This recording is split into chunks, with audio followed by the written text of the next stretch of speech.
საპატრიარქო რეზიდენციას დღეს სხვადასხვა ქვეყნის მართლმადიდებელი ეკლესიის წარმომადგენლები ესტუმრნენ. დელეგაციის წევრები უწმინდესმა და უნეტარესმა, სრულიად საქართველოს კათოლიკოს პატრიარქმა, მცხეთა-თბილისის მთავარეპისკოპოსმა და ბიჭვინთისა და ცხუმ-აფხაზეთის მიტროპოლიტმა შიო მესამემ მიიღო. საპატრიარქოში იმყოფებოდნენ საგანგებოდ მისი უწმინდესობის აღსაყდრებასთან დაკავშირებით ჩამოსული დელეგაციის წევრები. თავდაპირველად სრულიად საქართველოს კათოლიკოს პატრიარქს შეხვდა ჩეხეთისა და სლოვაკეთის მიტროპოლიტი უნეტარესი როსტისლავი. დღესვე საპატრიარქოში იმყოფებოდნენ მაღალი რანგის სასულიერო პირები ალექსანდრიის, ანტიოქიის, მოსკოვის, სერბეთის, ბულგარეთის, საბერძნეთის, ალბანეთის, პოლონეთისა და უკრაინის მართლმადიდებელი ეკლესიებიდან. შეხვედრას წმინდა სინოდის წევრები და სხვა სასულიერო პირები ესწრებოდნენ. შეხვედრაზე სრულიად საქართველოს კათოლიკოს პატრიარქ ილია მეორის დაკრძალვის დღე და სხვადასხვა ქვეყნის მართლმადიდებელი ეკლესიის წარმომადგენლების ვიზიტი გაიხსენეს. საქართველოს ეკლესიის მეთაურმა ასეთ რთულ დღეებში სტუმრებს ნუგეშისთვის, თანადგომისთვის და მხარდაჭერისთვის მადლობა გადაუხადა. დელეგაციის წევრებმა საქართველოს ეკლესიის მეთაურს პატრიარქად აღსაყდრება კიდევ ერთხელ მიულოცეს. შეხვედრაზე საუბარი შეეხო 17 მაისს, ოჯახის სიწმინდისა და მშობლების პატივისცემის დღის აღნიშვნის მნიშვნელობასა და დელეგაციის წევრების მონაწილეობას. ასევე ხაზი გაესვა ღონისძიების მასშტაბურობას. შეხვედრის დასასრულს სრულიად საქართველოს კათოლიკოს პატრიარქმა სტუმრებს პანაღიები, ჯვრები და ხატები საჩუქრად გადასცა. ძვირფასო სტუმრებო, ძვირფასო მამებო, მოგესალმებით დიდი სიყვარულით საქართველოს საპატრიარქოში, თქვენი ჩამობრძანებისთვის, თქვენი თანადგომისთვის და სულიერი დიდი ძმობის გამოხატვისთვის. აი ამ დარბაზში მისი უწმინდესობა და უნეტარესობა კათოლიკოს პატრიარქი ილია მეორე ყოველთვის ღებულობდა სტუმრებს. და მინდა მოგახსენოთ, რომ დღეს პირველი დღე არის ჩემი ინტრონიზაციის შემდეგ, რაც მე სტუმრებს ვღებულობ აი ამ შესანიშნავ დარბაზში. და რაოდენ სიმბოლური და მნიშვნელოვანია, რომ პირველივე შეხვედრა არის, ასე ვთქვათ, სისავსესთან ჩვენი მართლმადიდებელი ეკლესიის წარმომადგენლებისა. ძალიან რთული ორი თვე ჰქონდა ჩვენ მისი უწმინდესობის გარდაცვალებიდან მოყოლებული და ჩემი გამორჩევის და ინტრონიზაციის ჩათვლით. და მინდა განსაკუთრებით აი ჩემ ძმებთან ერთად, მეუფეებთან, მამებთან ერთად ალბათ დამიდასტურებენ, რომ განსაკუთრებული იყო თქვენი ეკლესიების, თქვენი დელეგაციების, მათ შორის წინამძღოლებიც იყო რამდენიმე ჩამოსული გასვენებაში, პატრიარქის გასვენებაში. განსაკუთრებული იყო დამოკიდებულება პატრიარქისადმი, თქვენს მიერ გამოვლენილი. უდიდესი სიყვარული, მისი ყოვლად უწმინდესობა იყო პირველ რიგში, მსოფლიო პატრიარქი. და აი გამოვლენილი განსაკუთრებული სითბო და სიყვარული კათოლიკოს პატრიარქ ილია მეორისადმი იმ დღეებში. ეს იყო დიდი ნუგეში ჩვენთვის. და დიდი სიხარულია ჩვენთვის, რომ აი ამჯერადაც თქვენი ჩამოსვლა, ჩვენი ურთიერთობები მიმდინარეობს ძალიან ესეთი დიდი გულითადობის და გულითადი ქრისტეს მიერი სიყვარულის განწყობით. მოგეხსენებათ, გუშინდელი დღე იყო განსაკუთრებული დღე.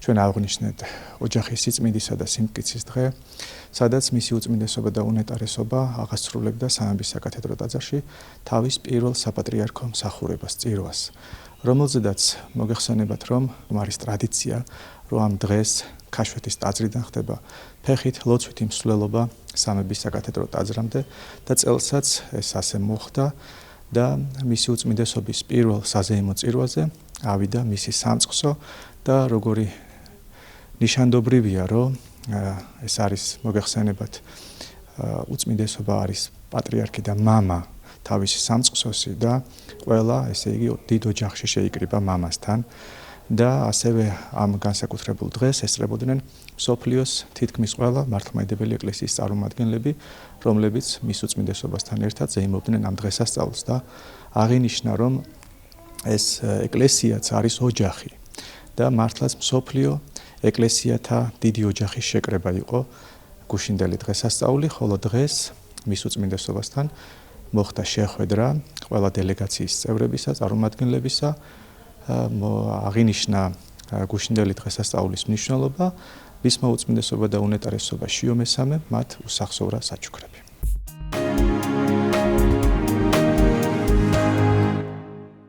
მანანა ანდრიაძის სახელობის სტუდენტთა და ახალგაზრდა მკვლევართა საერთაშორისო სამეცნიერო ორდღიანი კონფერენცია მუსიკოლოგიისა და ეთნოლოგიის პრობლემები დასრულდა. გიორგი მთაწმინდელის სახელობის გალობის უნივერსიტეტის ორგანიზებით მიმდინარე ღონისძიებაში მონაწილეობდნენ ბაკალავრიატის, მაგისტრატურისა და დოქტორანტურის საფეხურის სტუდენტები და ახალგაზრდა მკვლევრები, როგორც საქართველოდან, ისე უცხოეთიდან. მანანა ანდრიაძის სახელობის საერთაშორისო სამეცნიერო კონფერენციის დასკვნით სესიაზე წარმატებული მონაწილეები გამოვლინდნენ. ღონისძიება უწმინდესისა და უნეტარესის, სრულიად საქართველოს კათოლიკოს პატრიარქის, ცხეთა თბილისის მთავარეპისკოპოსის და ბიჭვინთისა და ცხუმ-აფხაზეთის მიტროპოლიტის ილია მეორის ხსოვნას მიეძღვნა.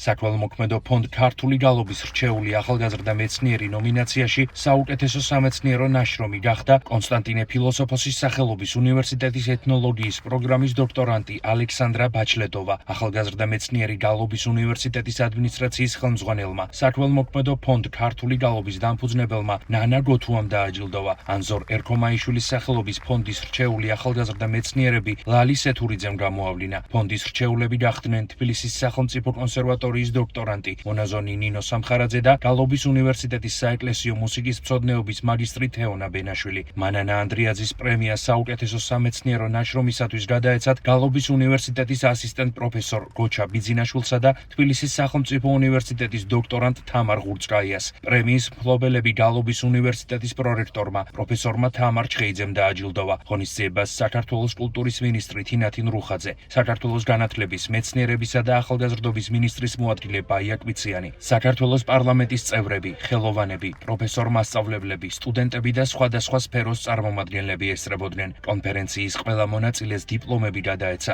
ღონისძიების დასასრულს დამსწრე საზოგადოების წინაშე წარდგა გალობის უნივერსიტეტის გუნდი. საერთაშორისო სამეცნიერო კონფერენცია საქველმოქმედო ფონდ ქართული გალობის მხარდაჭერით ჩატარდა. მადლობა მინდა გადაუხადო გალობის უნივერსიტეტს ამ ინიციატივისთვის, რომ არაჩვეულებრივი მკვლევარის მანანა ანდრიაძის სახელობის ესეთი ღონისძიება გააკეთა მიძღვნილი მკვლევარებისადმი, ახალგაზრდა ადამიანებისადმი, ვინც ძალიან ბევრს მგონია, რომ გააკეთებენ ქართული საეკლესიო გალობის და ზოგადად ქართული მუსიკის მიმართულებით. ქალბატონი მანანა იყო გამორჩეული ადამიანი, რომელმაც დააარსა ეს კათედრა ჩვენ სახელმწიფო კონსერვატორიაში, არაჩვეულებრივი მუსიკის მცოდნე, ხელოვნებას მცოდნე იყო და არა მარტო მისი ხსოვნისთვის, არამედ იმისთვის, რომ ბევრი უნდა ვაკეთოთ ქართული ხელოვნების საკვლევად, იმისთვის, რომ უამრავი პლასტია ჯერ კიდევ ქართულ ფოლკლორულ და საეკლესიო მუსიკაში, რაც საკვლევია ნამდვილად და კიდე არავინ იცის უწყის რამ ხელა დიდ სიმდიდრეს ინახავს ეს ყველაფერი. მადლობა კიდევ ერთხელ და წარმატებას უსურვებ ამ ახალგაზრდებს. მანანა ანდრიაძის სახელობის საერთაშორისო კონფერენციამ წარმატებით ჩაიარა. ვართ ძალიან ბედნიერები და გახარებულები, ვინაიდან წელს ძალიან ფართო მასშტაბი ჰქონდა საერთაშორისო კონფერენციას. ყავდნენ ახალგაზრდა მკვლევრები და სტუდენტები უცხოეთიდან, სლოვაკეთიდან, საბერძნეთიდან, ასევე ყაზახეთიდან და მათ წარმოადგენს შესანიშნავი ნაშრომები. ისევე როგორც გალობის უნივერსიტეტის სტუდენტებმა, მაგისტრანტებმა და ასევე კონსერვატორიის სტუდენტებმა. წლევანდელი კონფერენცია ეძღვნებოდა უწმინდესისა და უნეტარესის, სრულიად საქართველოს კათოლიკოს პატრიარქის, მცხეთა თბილისის მთავარეპისკოპოსის, ბიჭვინთისა და ცხუმ-აფხაზეთის მიტროპოლიტის ილია მეორის ხსოვნას და ასევე გამორჩეული იყო წელს კონფერენცია იმით, რომ 2026 წელს ქალბატონ მანანას შეუსრულდებოდა 75 წელი. მე ვუსურვებ თითოეულ მონაწილეს, კონფერენციის მონაწილეს წარმატებებს შემდგომში და ველით ახალი კვლევებით, ახალი ნაშრომებით უკვე რეაბილიტირებულ, თანამედროვე სტანდარტებით აღჭურვილ ახალ შენობაში, რომელსაც გალობის უნივერსიტეტი მიიღებს 2026 წლის სექტემბრიდან იქვექნებით. მე მინდა ძალიან დიდი მადლობა გადაუხადო აღნიშნული ღონისძიების ორგანიზატორებს, ბატონ ვანო ჩხარტიშვილს, ქალბატონ ნანა გოთუას, ფონდ ქართულ გალობას, ამ უმნიშვნელოვანესი ღონისძიების ორგანიზებისთვის ეს არის ძალიან მნიშვნელოვანი სამეცნიერო მიმართულებით წამოწყებული ინიციატივა, ვინაიდან ჩვენ გვაქვს უნიკალური ქართული ტრადიციული ხელოვნება, ქართული ტრადიციული გალობა, ქართული ხალხური მუსიკა და ამ მიმართულებით კვლევითი საქმიანობები საჭიროებს მხარდაჭერას, საჭიროებს სახალისებას და ამ მიმართულებით განსაკუთრებით ახალგაზრდების ხელშეწყობა და მხარდაჭერა არის ძალიან მნიშვნელოვანი და ძალიან საჭირო საქმე. კიდევ ერთხელ მივესალმები და მადლობას მოუხდით თითოეულ მონაწილეს, მინდა წარმატებები ვუსურვო ახალგაზრდებს შემოქმედებით სამეცნიერო საქმიანობაში და მიმაჩნია რომ მსგავსი სამეცნიერო კონფერენციები მომავალში მნიშვნელოვან წვლილს შეიტანს სამეცნიერო შემოქმედებითი მიმართულებით ნაშრომების პოპულარიზაციის და ზოგადად სამეცნიერო და შემოქმედებითი მიმართულებით აქტივობების განვითარებას.